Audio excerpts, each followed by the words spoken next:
Welcome to Change Wired podcast.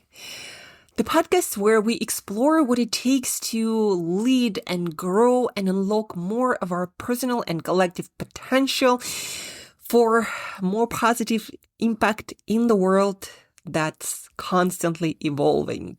My name is Angela Shorina. I'm your host, your partner in change. And today I'm very excited to welcome you to this very special episode. It's with someone who I've been admiring from far apart for quite a while, who's my unofficial mentor for my work and the impact I want to create in the world. Chief Heart Officer, Claude Silver, who leads people and culture across Gary Vaynerchuk's companies. And she just released her first book, Be Yourself at Work. The groundbreaking power of showing up, standing out, and leading from the heart. I read the book a little bit in advance, which I feel so very lucky about. And it's one of those books that makes you exhale with relief and hope and inspiration. It reminds you that leadership doesn't have to be armor or perfection and hardness. It can mean heart, honesty, and the courage to be fully yourself, even in spaces that weren't built for that, seemingly, like workplaces. In our conversation, Claude and I talk about what it really means to belong in the workplace, not just fit in. How emotional optimism, bravery, and efficiency create trust and speed and productivity and a place for human potential to thrive and grow. We'll talk about how the most powerful leaders are the ones who stay calm, consistent, and also incredibly human. We'll talk about practical tools that Claude uses in her work that help leaders build real connection and a culture of inspiration, of support, of human thriving. So if you ever felt the pressure to shrink, to play a role, or to leave a part of yourself outside the door at work, this episode is your permission slip to bring it all in. Here is my conversation with the world's first Chief Heart Officer, Claude Silver, on being yourself at work and why that's not just good for people, but also great for business. So please grab something hot and heartwarming and enjoy our heart-feeling conversation with Claude Silver. Wow. I'm based in Cape Town, so South Africa is where I live now. But yeah, I'm originally from here, so I'm visiting my parents during summer. How interesting. My last call was with a South African. It's just funny when that happens, like out of the blue. Sometimes there's synchronicity. Yes. Have you been to South Africa yet? No, I'm dying to go. Yes, please do go. It's especially Cape Town, one of a kind place. I have my personal description for Cape Town is where skies touch the ground. Love it. And it feels like it's not just literally true where clouds go so low that they touch the ground, but also since I came there, I always felt like that's where dreams have the most opportunity, I don't know, the most power to come true faster. That's how I always felt there. I love that. And you couldn't have picked a more opposite geography, no? Yes, actually, especially considering that I'm from Siberia, so it's very northern part. Yes. Oh my God. I have chills. I just love that idea. I love it. Oh my gosh. Amazing. Excuse me. Thank you so much for having me. Yes, thank you so much for finding the time and for making the time and writing the book. And if you don't mind, let's just jump into this conversation. Yeah. Thank you so much, Claude, again for joining Change Wired podcast, this celebration of your new book, Be Yourself at Work.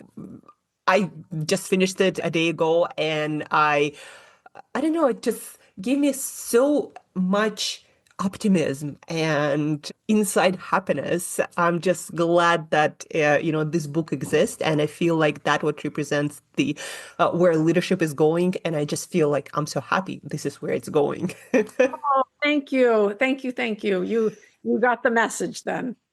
Yeah, so Claude, you're a chief heart officer at VaynerX, and you wrote this book. I think I have a couple of questions here to start. Maybe first give listeners a little bit of background besides your work at Vayner. Like, how did you come to write this book? Maybe a little bit of your journey to this point. I would love to. I would love to. I will tell you, at my heart, I've always been a team player. And I love no matter what position I am on a team, whether or not I'm leading the team, I'm a player, I'm a coach, it doesn't matter. I would say I really found myself through being on a team, if that Hmm. makes sense. I found out what my strengths were. And when I was on a team, on teams, I failed and they lifted me back up and I did it again and they lifted me back up and then I finally, you do well. A team really supports you. And so Hmm. what I really wanted to convey in the book are a couple things. One, I wrote the book because in the working world, I did not feel like I belonged for a long time. I had such imposter syndrome. I had such a belief that I wasn't smart enough, that I wasn't tall enough, that I wasn't blonde enough, that I wasn't. Yeah. And I know for a fact, a lot of people feel that every single day. What I did was I spent my entire 20s figuring out who I was. I really had to figure it out what my strengths were, what I was bad at, what was going on in my head that was telling me that I didn't belong and I wasn't smart enough. And once I did that, I realized, oh, everything I'm telling myself is not true. Hmm. Truth is X, Y, and Z. So I wanted to first and foremost be in a culture such as VaynerX, where I can create and co-cultivate a culture of belonging and bravery every day. Secondly, I wanted to write a book that told people and showed people how they can A, find self-awareness, Hmm. and B, use that strength to find belonging and to build belonging on a team. And that really is where it all stemmed from me. So I was a poor student, so I didn't think I was smart. And I was a great team player. And so I had to find a way to bridge those two things. And working with people and understanding that we all are so different, we all have such different lived experiences, but we have such similar emotions. It gave me hope that if I'm feeling emotionally optimistic, I know there are other people out there that are feeling it. If I'm feeling emotionally brave, I know there are other people out there that are doing it. So I just wanted to Yeah. put a little bit of a definition around some things and then write the book. And the book is a journey. You can pick it up anywhere you are, whoever you are, and find something, I hope, that speaks to you. Yes, and can I ask also, what's your highest hopes for the book? What do you hope it will accomplish, maybe in a leadership space, and also, yeah, maybe for an individual who's going to pick up that book, whether they're no matter where in their leadership journey they are. Yes, I think the book is actually written for the person that's just starting out, that's a rising leader, or that already Mm-hmm. is a leader, or students as well. My hope is that people open this book and they feel like they can breathe. They Mm-hmm. feel my hand on their shoulder, and my hand says, "You got this. You got this." Yeah. And this is how I know you got this. If you follow these steps and do these tools. So I want to be a passenger with people on their journey. And I believe the book is that. Yes, and for me at least, it did exactly that. Okay. When I finished the book, I picked up a couple of quotes passages from the book that really spoke to me. And I think they actually represent what you just said, what you hope the book will accomplish. Like one of the quotes was actually from a woman who you mentioned in one of the stories. And it says that the woman said, for the first time, I realized that I didn't have to choose between being successful and being me. And something inside of me spoke to that. I choose to be me to be successful, right? I Yes. I feel like Yes. uh, if also success, I was talking to a friend and we're like, success is such a weird word because it's such a different thing for different people. And I think for me, fundamentally, if you can be yourself in your life, in your workplace, that's success. That is success. Oh my gosh, that is success. And I was just speaking to someone who told me that he is not his authentic self at work. He plays a role. He doesn't color outside the lines. But outside of work, he's goofy, he's funny, he's sloppy. And I asked him, what is the price you pay for holding back yourself at work? And we dug into it, and the price he pays is frustration. The price he pays is that he is in this when he is just a suit, he has Hmm. such high expectations of people, not realizing that when you bring your whole self in, we're messy. We're not going to hit a home run every day. We're messy people. And he's Yeah. keeping the mess away, which means his team doesn't get to show themselves at work either. He doesn't want to see it. He only wants excellence.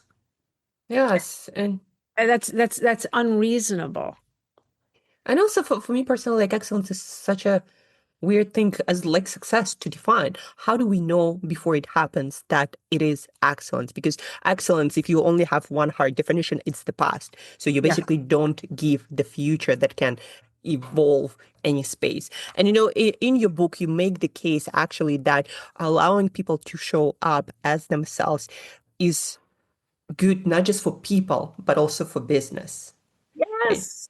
Oh my gosh. Yes, yes, yes. Like if you imagine a sports team and the person was a phenomenal athlete, but left part of themselves out, they wouldn't be that phenomenal. They would be missing a part of them, like missing an arm, missing a finger. I truly believe that you can find success within yourself and a wonderful success in ROI for your company when you bring your whole self to work because you're not lying anymore. Yeah. And not only that, yeah, I also wanted to speak to this idea that high performance scientists, psychologists actually proved that when a person is trying to keep their guards up, they're spending so much of their cognitive capacity on that they can barely show any performance. They can barely, exactly. Your cortisol levels go up, the anxiety goes up, and your performance tanks. And, Yes. and it's a lose-lose. Everyone loses. Exactly. So it's not just, I guess what I'm trying to reflect back is it's not just great for people, right? And that is, I believe, also the case that you're making in the book. It also really great for the company to have people who can show up as their full self. Yes. And I will say, you need leaders that are walking that walk so you can feel comfortable to do so. You need Yes. that are showing vulnerability, that are showing their goofy side, that are showing, their bravery. You need leaders that are showing emotional intelligence so you can feel comfortable doing that too, right? Yes, and exactly. Lead by example.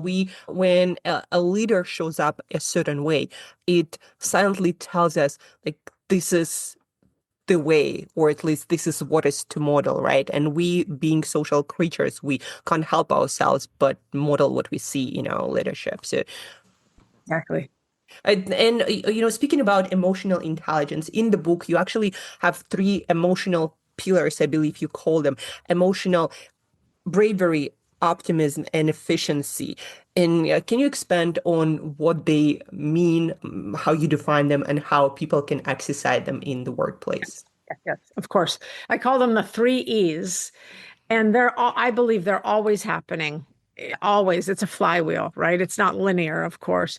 Emotional optimism is the belief that even though things might be bad right now, even though today might not be a good day or I got a bad review, tomorrow's going to be better. It's hope and it's belief Mm-hmm. in yourself and belief in the way, just the natural way of working, the natural world. Things will get better, but you must find that possibility and positivity in yourself. That's very true. So, for example, if I had a bad review with my manager and I'm sad, I am not a sad person. That review made me sad. So Mm-hmm. separate. I am not the emotion. And if you can separate and take the emotion off of you, not only will you be lighter, you're able to feel the hope for tomorrow. Mm-hmm. Emotional bravery is actually saying to your manager, I actually disagreed with a couple points you made there on that feedback form. I'd like to talk to you about it, knowing that you're good with yourself, you have self-awareness, and you're going to take action on it and say, you know what? Can we do that conversation again? You're going to do something that is it challenges you, but you know you can do it because you have the optimism. And the efficiency is actually doing these things and it creates speed. So Mm-hmm. once you start to trust yourself that, okay, I know tomorrow's going to be a better day and I can take action on things. I don't need to wait for things to happen to me. You start to speed up your actions. You start to speed up your decision making. You start to speed up, where you're going. And if you do that also on teams, you start to build resilience with each other, trust with each other, gratitude and warmth and humility and compassion. And you build a shorthand. And a Yeah. shorthand gets you from point A to B much faster. Foster. If I don't have that shorthand, we all wallow in all of the emotions that we all have. So Yeah. efficiency is really being able to just move, have momentum in your life by not hanging on to the gravity of those emotions. Yeah, and it also reminds me of this idea when we sometimes talk about people who we have really, who we need to really have our guards up, but also almost walk on glass, like Yes. feeling like that, and that makes everything just so much slower because you have to almost watch every single word, like is it right, is it wrong, like how am I going to perceive, and that of course slows things down, and that's where also it's going to become really bad for business. As they say, business moves with the speed of decision. So how how can you make fast decisions, yeah, if you can't even.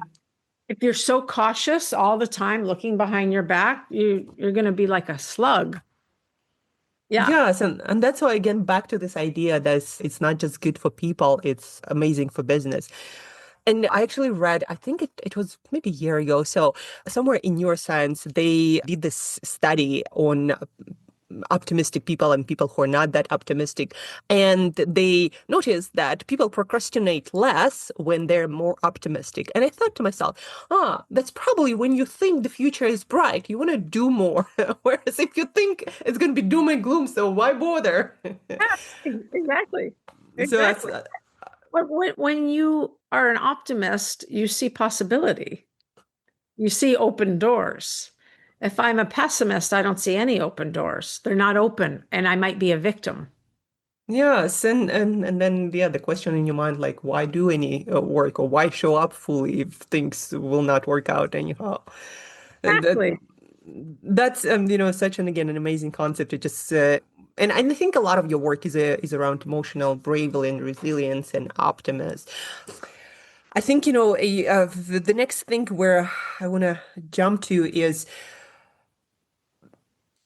maybe labels. Can we speak a little bit more about that in the workplace?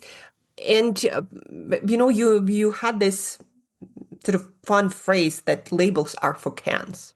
Yeah. And I also thought to myself, even good labels.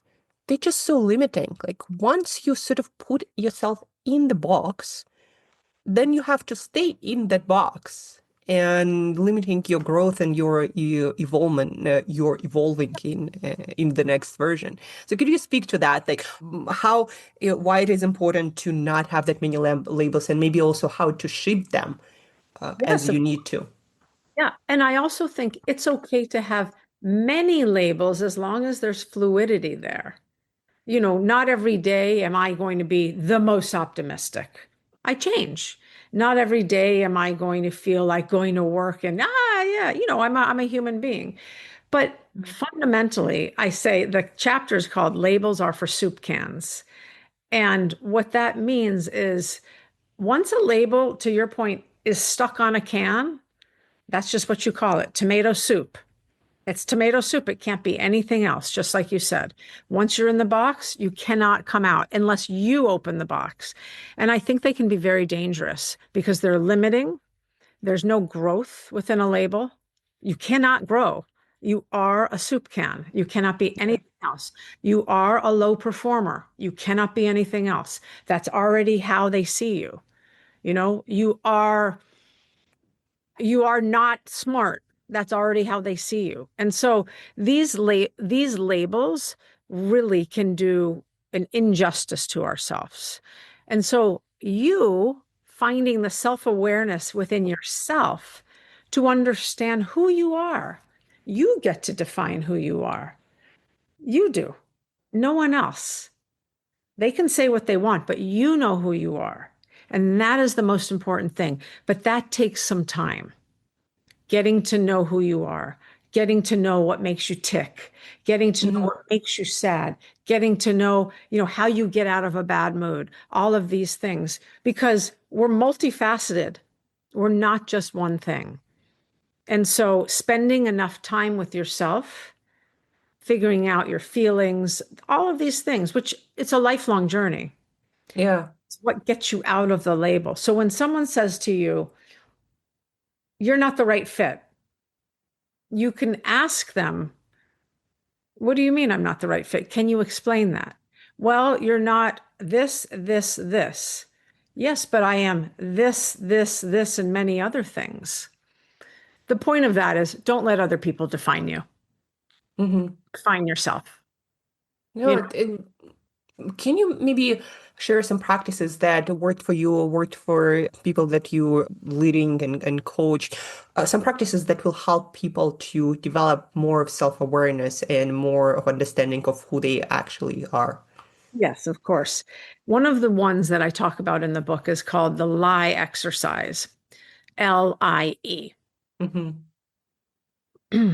I would say probably 99% of us are telling ourselves negative things in our head, right? We have imposter syndrome or limiting beliefs. I'm not smart. I'm not smart. I'm not smart. I'm not pretty. I'm not pretty, whatever it is. I'm always the last person that gets picked for a team, whatever it is. What I ask you to do is on a piece of paper, write that down. I am not smart. Now find all of the evidence to back that up. I am not smart. What is the evidence? Hmm. Well, I can't really find any today because I'm on a podcast with Angela.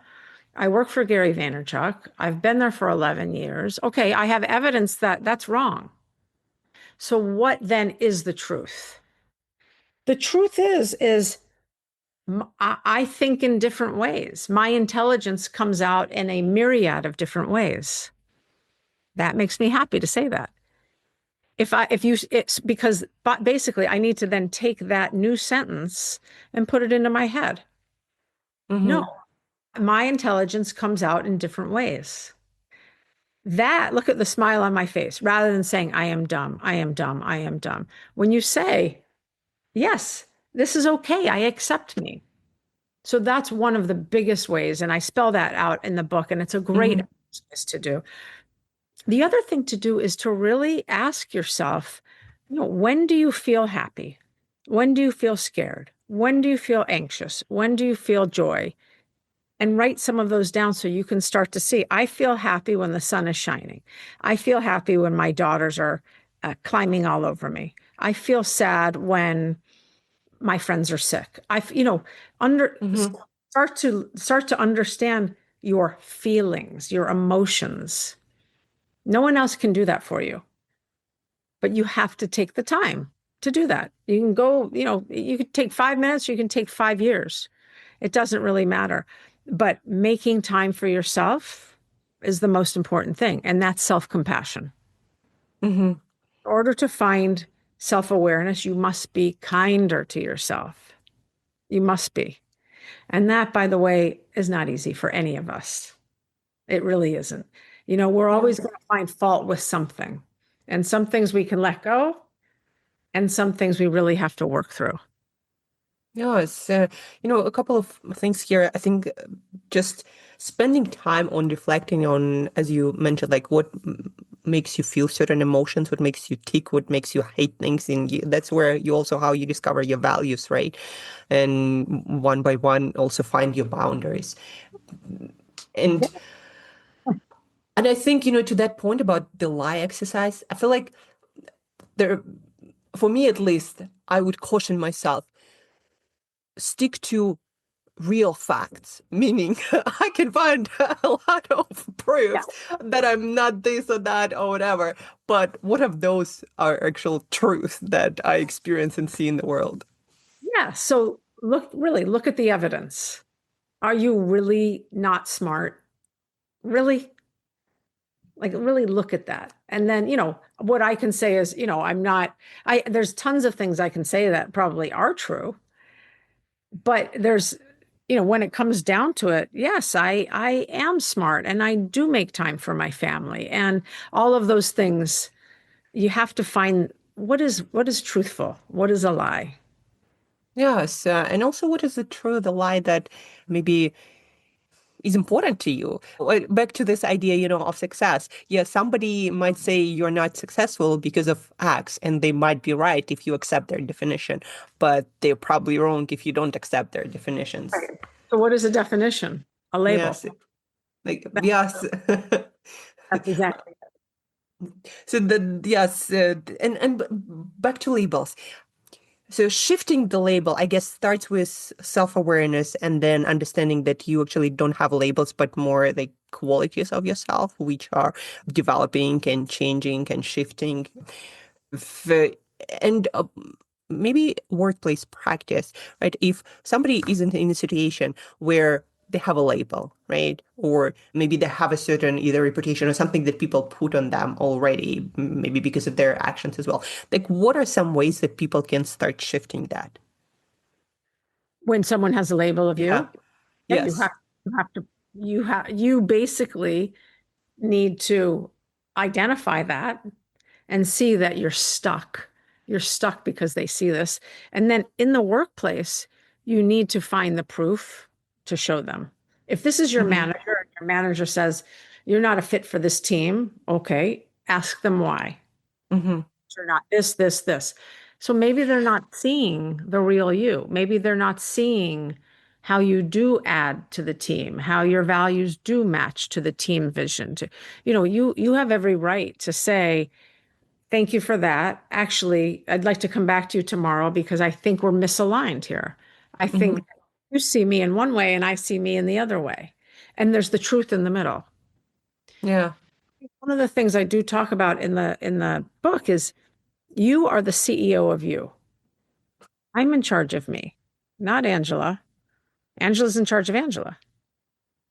But in the workplace, and just like in relationships, sometimes we want someone to take control of us and tell us what to do, right? We want to abandon our own worth and have someone tell us what to do. But how do you know if that's your truth if you haven't spent enough time thinking about it and feeling it and experiencing it? So you have every right to get right about what your values are, what makes you tick, what makes you talk, and really like what doesn't work for you? What is the shadow side of you? I can be at my best, but also I can also be at my not best. I have a shadow too, but I have Yeah. to identify that. I have to know. I know personally that When I don't feel that someone's been accountable, I will shut them out. I know that Mhm. about. I've spent enough time in my body knowing that. And so what I have to do instead of shutting them out is I have to communicate to them. Mhm.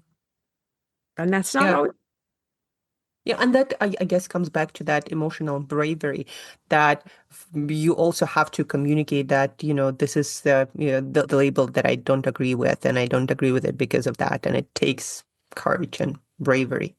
it does. And you're not always going to get it right. And you're not always going to find alignment with your boss or your manager. And you, as a leader, might not find alignment with that person that says to you, I know I deserve a promotion. And you say, actually, you don't because you missed this, this, and this. And the person says, no, no, no, I did that right. You have to find alignment Yeah. and somehow accept one another where we are and go from there.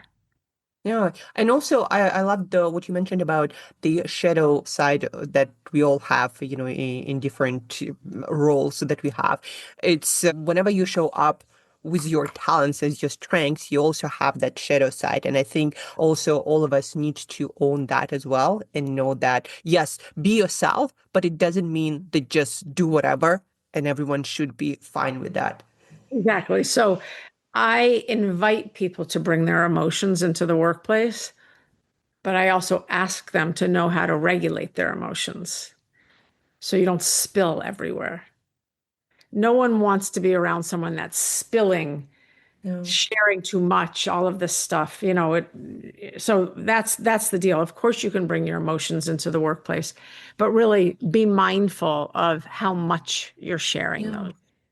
And And do you have any? Yeah, go and to ahead. and to whom? Who are you sharing that with? Yes, and I think many people might find it a little bit of challenging. Like, how do you draw that boundary between oversharing and bringing your emotions? Do you have any guideline or exercise, or how should people approach it? That takes an enormous amount of self-awareness, and it also takes communicating with someone. Communicating with someone to say, is that okay that I told you that, or was that too much? Right. And if Mm-hmm. that person is honest, they'll say, it was a little too much for me. Right. Mm-hmm. You might not need to share everything about your upbringing with everyone. Yeah. Like, that's too much. But it does take self-awareness. What do you feel safe to share? Mm-hmm. Okay, I feel safe to share this. And that seems to be okay with my team. When I shared this, I noticed that people were really afraid of me. You have to just stay alert, or you have to have some great support systems in the workplace, which hopefully you do, to say that was an overshare. Mm-hmm. If you want to share that kind of stuff, you can share it with me, but it's not for your team. Yes, and that speaks back to that idea that it should be a whole culture that, it's not just you who just decide to shift, even though I guess it's part of the leadership, but also I guess it's unrealistic to then expect everyone to just also accept all of this and, and read the same books and decide to go on the same journey of self-awareness. It's also, yeah, you can't expect the world to be perfect. You just have to do your best to Exactly. And by the adapt. way, in culture, just like in any culture, you need everyone. You need all shapes and sizes. You need all colors. You need all difference. Yes. Then you can remain curious about the world. Then you can say, "Oh, really? I like how that person shows up every day. I'm going to try that too." Yes, it's I also believe, that how we know ourselves is when we see different people and we start to understand, I'm different in this way, or this is another way to show up. Yeah, Uh, exactly. oh, so there are, the book is so rich in different practices around work culture in general. A few concepts that I think we definitely need to stop on, and the first one that I'd like to maybe dig deeper is belonging versus fitting in. These days you hear so much about, yeah, belonging. And I feel a lot of very often it's confused with this idea of fitting into the culture. And you also speak about like culture fit and culture addition. So could you speak to those ideas that you expressed in the book? Yes. So human beings are all wired to belong. We are all wired to be in community. We are all wired to have a place on a team, all of us, every single one of us, since the dawn of time. When newborn babies, when they're just born, they come onto their mama's chest and they release oxytocin, which is a hormone right here. That's a hormone that releases the feelings of I'm safe, I belong, I'm warm, I'm protected, I'm loved. All of those feelings. Fitting in has none of that. Fitting in is not a fitting in is a puzzle piece. You complete the puzzle because we have this piece. That's not belonging. There's no, I don't believe that that is a psychological concept. Fitting in Hmm. is looking like everyone else, going to the same college, going to the same bar after work, dating the same person, type of person. That's fitting in, laughing at the same jokes. Belonging is a deep understanding that I am safe here. Hmm. I am psychologically safe. I am physically safe, and I will be taken care of. We will all be taken care of because we do it together because we're a community. Fitting in, that's just like, well, you might as well paint the doors the same color as the wall because they need to match. That's matching. That is not belonging. Culture fit and culture addition. Culture fit is finding people that look like me, talk like me, went to the same schools as I did, grew up in the same way as I did, everything else the way I did. So you get apples and apples and apples and apples. Hmm. Culture addition means I'm able to be curious and get apples and oranges and bananas and tangerines, people that are different, people that bring differences into the culture. Different language, they've come from different places. They were raised in the jungle with elephants. They like to go to the circus every weekend, like whatever it is. That's adding to the culture. That's adding to the microcosm, which is the culture. And you need Hmm. that. You don't want apples and apples and apples all the time. It's good to have culture fit when you're starting out, right? When you need speed, you need everyone to be Yeah. on the same wavelength. Let's go. We all study the same thing. I know where you're from. We all think the same. It's like a herd mentality. But you only need that for this amount of time. And then you need to bring in all the other qualities and things about human beings. And Hmm. those human beings need to feel comfortable to share that with you. That's, yeah. So when you hiring, most of the time you hire for culture fit. Oh, I think that person's cool. I can ride on a bus with them for 6 hours. We'd have a great time. We like the same music. Okay, that's culture fit. Culture addition is I don't actually think we like the same music, but I'm open to hearing what kind of music he likes and learning, being curious about it. I guess my question would be here, and headed from a lot of leaders as well. Again, like where then, not the boundary, but distinction, like as a culture, we usually have values, right? And we we want people in any company or any community to respect certain values. And so I guess my question is, what's the difference and how do you separate like culture fit and where you can accept different people and where you have this, I don't know, some canvas of unity where you That's have interesting. some coherence? Yeah. So that's really an interesting point because we have at VaynerMedia, we have specific values that we expect people to also have and behave as though they have. So kindness. We Hmm. expect people to be kind. You and I might show kindness in a very different way. It's still kindness, right? There's still Mm-hmm. unity, the value of kindness, honesty, integrity, belief in possibility. You and I probably have all of those, but we're going to show up in a slightly different way because we had different backgrounds. We were raised differently. We have different lived experience. You know, empathy, the way you show empathy might be like X, but the way I show it works for me. And this is how I show empathy. So it's still unity around those values. Mm-hmm. You don't have to have clones of one another. You Yeah. don't clones. How can you be creative and innovative if you have all people that are all the same? Yes, and I agree. I was just wondering, how do you separate those things, or where they are not the same, but where they have something in common, like fitting in. So for me, for example, fitting in means having common values, right? So that's and understand that all people can express them differently, but fundamentally, if I meet, as you said, kindness, if I see someone who is unkind and they are consistent with that behavior, then for me, that the relationship will not continue, right? Yes. And so, Yes. So you said something really interesting. You used the word common. Common doesn't mean identical.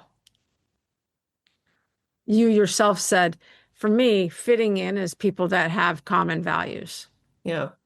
Common doesn't mean identical. So you just actually said, no, it's addition. You actually said it's Hmm. by the way you use the word common. If you said fitting in is everyone having the same values, that's different than common. Hmm. That's what I Yeah. that I just wanted you to elaborate on that, because sometimes yeah. we just get lost in those like definitions, and some people say, well, I don't agree, because we all need to have this, Yeah. value of this and this and that. And w- But this is where we have to allow for difference. yeah. And not everyone allows for difference because it doesn't feel safe, maybe, you know? Yeah. Want people that show up in the same way you show up. You want people that adhere to the same type of rules as I do. I don't know if that's really fair in the workplace. I really don't, because we need people from all walks of life. Yes. To find solutions or solve problems.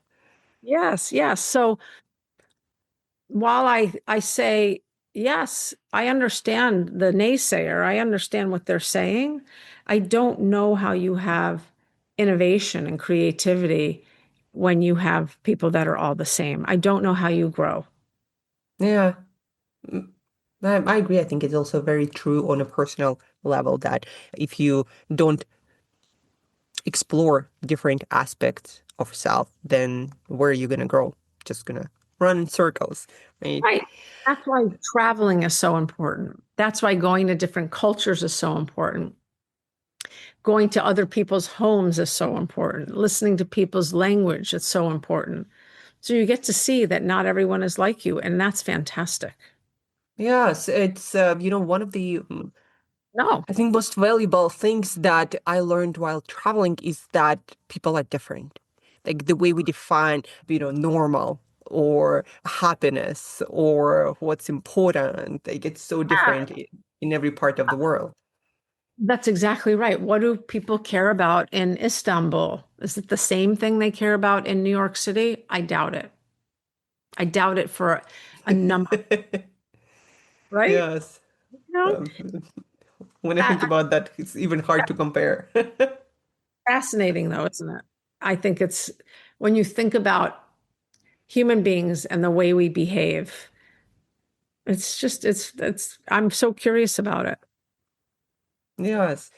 We started speaking about some of the culture, I guess, practices or core pillars to create I put myself a note, heart-centered cultures.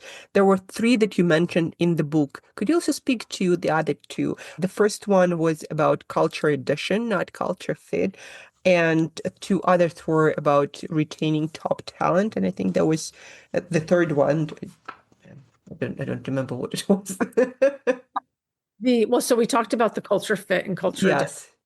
Retaining top talent is extremely important. Retaining top talent is how you're going to grow your business, but also coaching talent to become top talent is very important from the inside. So that way you don't always have to go outside to hire. You grow from within. That's so important. When you can promote someone into a job that's been doing this job at the company and then they get to do this job, that's a phenomenal feeling rather than having to hire someone from the outside. So we want to retain, we want to give them enough coaching opportunities, learning and development, leadership opportunities. I mean, we want to do what it is that is going to help them see that at this company, not only do we care about you, but you matter to us. If you were gone, we would really miss who you are also. So you go for it. No, I just wanted to ask, I remember that you mentioned the way to retain top talent is to pay attention to them, to hear them, to listen to them while you have them, not when they decide to leave, right?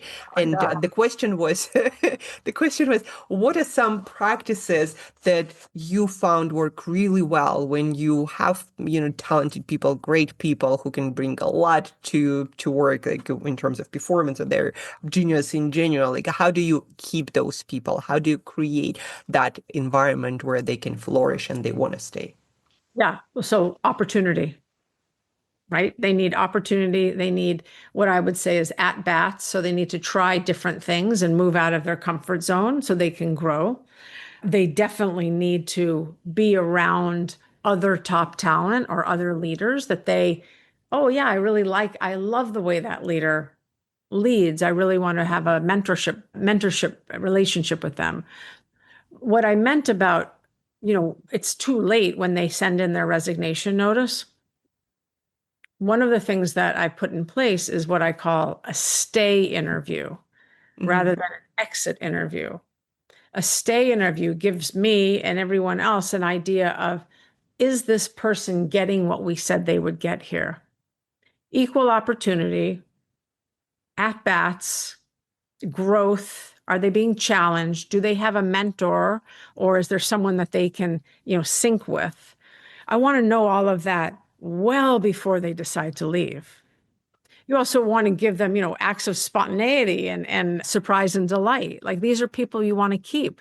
So if you have extra tickets to that concert, maybe you want to share it with them. Mm-hmm. Maybe you can't give them money, but you can have them sit in a pitch. You can sit and you can have them, do something that is different from their day to day and show them other parts of the company. Mm-hmm. That's what I mean about that.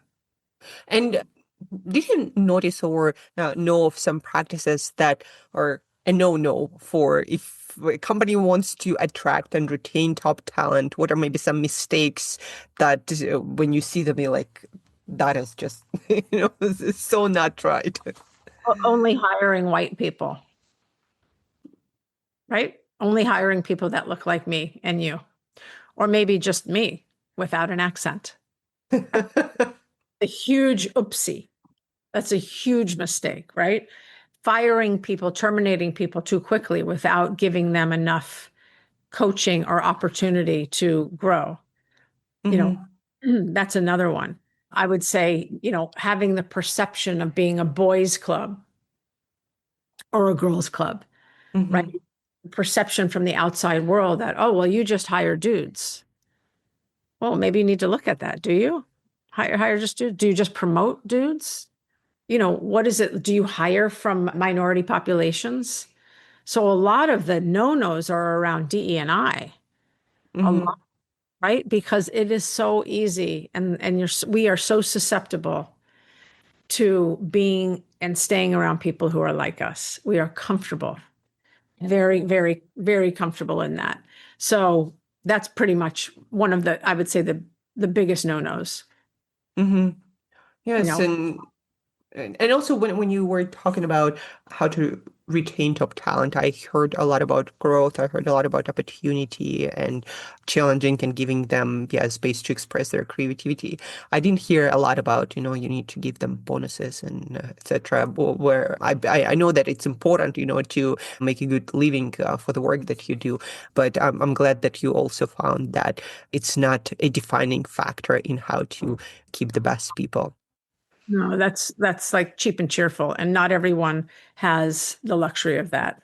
Uh, Would you say would you say there anything else that you believe is very important to create a heart-centered culture? Yes, leaders that listen. And yes, how do leaders need to listen? Leaders that have emotional intelligence, leaders that understand that people experiencing life in a different way than you do. So here's a wonderful example, not a great example, but it's a wonderful example of this. In the States, a few years ago, we had the murder of George Floyd. Hmm. You can imagine that our Black and brown population was very shaken up. And so were other people too, but very, very shaken up. We had a leader, very senior leader, who walked into work on that Monday, not being conscious of the audience he was speaking to, and said, "So, how was everyone's weekend?" It's a perfect example.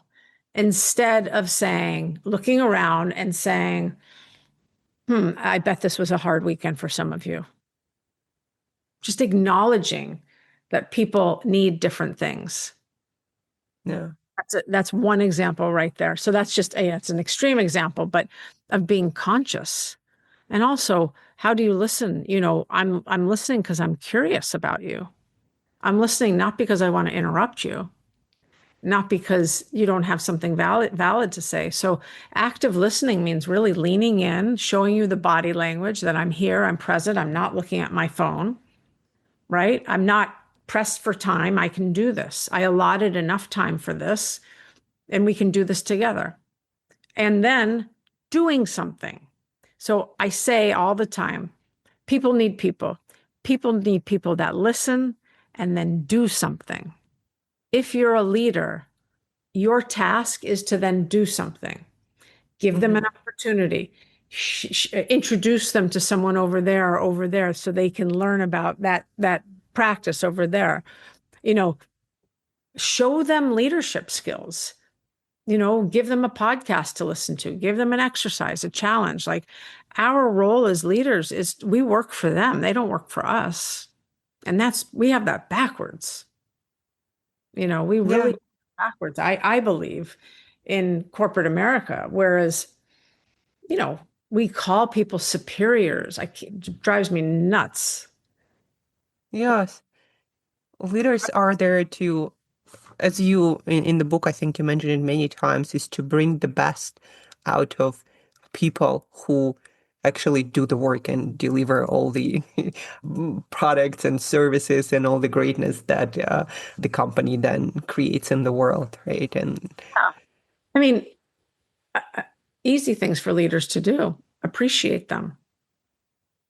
Write them a quick note of appreciation. It takes me 3 seconds. Thank you so much for all the hard work you did this week. Boom. yeah, Feel so seen when something like that happens. Oh my God, that person took their time to really text me. Yeah, it took no time at all. Leadership is about we, not I. yes.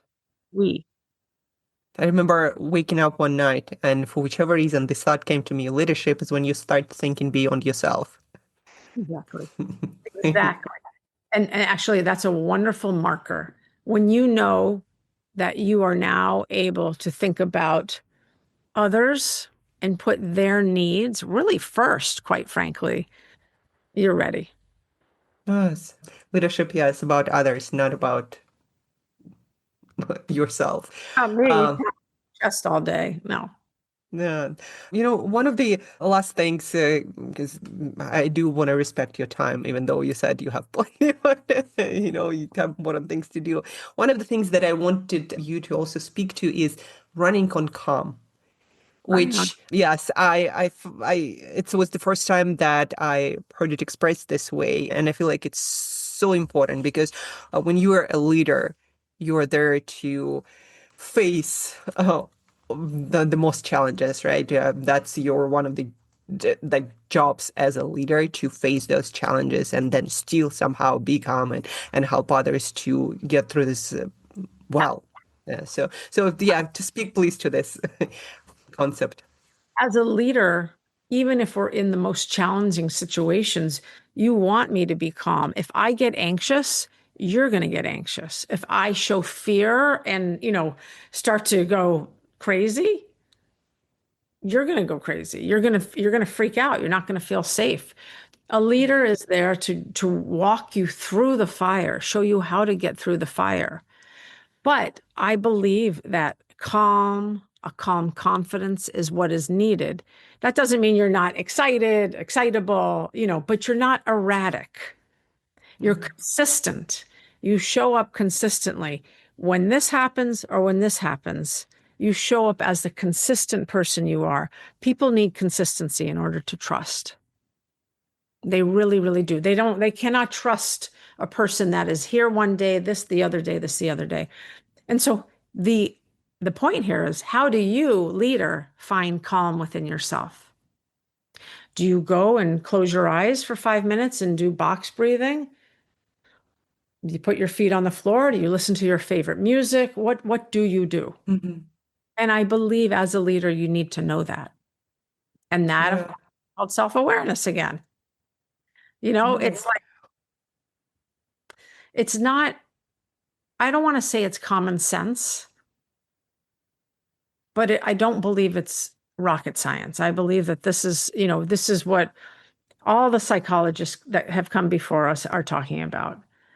This is what all the behaviors are talking about. Understanding yourself. Understanding yourself. It's Yes. And it's and beautiful. and speaking, this running on calm, you mentioned a couple of practices, well, the breath work specifically. Do you have any others that leaders can use to get back to their calm self when things start getting out of control and maybe they don't know what to do? I think there's always phone a friend or phone someone that can help you, or find a friend at work that knows you and can settle you down. That's always going Hmm. to be there.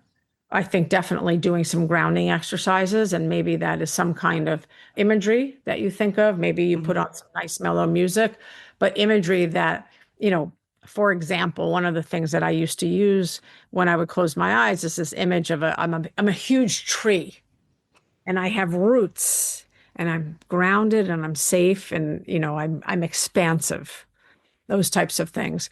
Have a mantra. Have Hmm. like, I am worthy, I am enough, I am whatever that insecurity is. Let's try to find the opposite of that, right? Yeah. But I think it's so important to remember you're not alone. You're not alone, and it's a wonderful thing when you can find a friend or two in the workplace that can help you mellow and come back to yourself. Another thing to do is close your eyes and then open them. And before I open them, what I'm going to do is, okay, Claude, get very present. And what is the first thing you see? I see a box of Kleenex. What is the first thing you hear? I hear a siren. What do you taste? The watermelon that I ate before I got on this call. Okay, that gets me present. Doing those types of things. Yeah, sensors. I read somewhere what makes us present the fastest is our sensory of any kind of sensations that we can pay attention to. Yeah, thank you so much for these examples. And again, I want to be mindful of your time, Claude. So thank you so much for writing the book, for this interview. And I think a last couple of things. One, what would you like to leave our listeners with? Maybe a practice, a thought an exercise? Yeah, I would say ask yourself truly, when you walk into the workplace, what are you not bringing with you? What part of yourself are you not bringing with you? Mm-hmm. Real about that. Are you not bringing your funny side? Are you not bringing the fact that you love hard rock? Well, what are you not bringing? And what does that cost you? Mm-hmm. Yeah, That's what such a great question. My mom always tells me you should smile more. So I think well, that's what I'm not bringing anywhere. Sometimes it feels like. yeah. So, yeah, thank you so much for this exercise, and I encourage listeners to ask themselves this question. And the last thing, where should listeners go to connect with you? I'm going to link the website, your book. What are some other places, your socials, where you most LinkedIn, active? LinkedIn, Okay. Instagram. I respond to anyone that writes me a DM. Yeah, definitely go to my website, sign up for my newsletter. I'm responsive, so just write me. Yes, and again, amazing. Thank you so much for your work. Be yourself at work. I recommend listeners to pick it up the soonest and do the exercises that speak to them, and then go out there and lead being Be great. themselves. Be proud of yourself. Yeah. Yes. And thank you so much, Claude. See you. Bye. Thank you. Bye.